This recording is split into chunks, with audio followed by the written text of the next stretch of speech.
All right, guys. Josue here, Orthopaedic Specialists of Dallas. Here with our good buddy Brad. He is 2 weeks out from a total hip replacement, and we kind of just want to share his experience with you because he was a little hesitant at first before going and proceeding with the surgery. But now he's, like I said, 2 weeks out from surgery.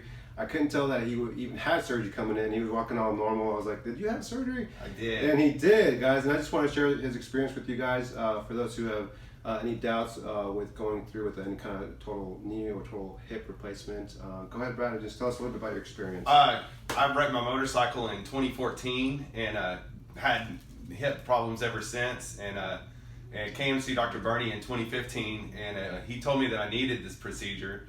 And I mean, it's human nature to not want surgery on your body, but as of last year, it just became evident that it had to happen. I was still really scared to do it, but made myself do it. And that was the 23rd of January. It's the 6th of February, and I've been walking with no apparatus for over a week now. Can get in and out of cars with no issue.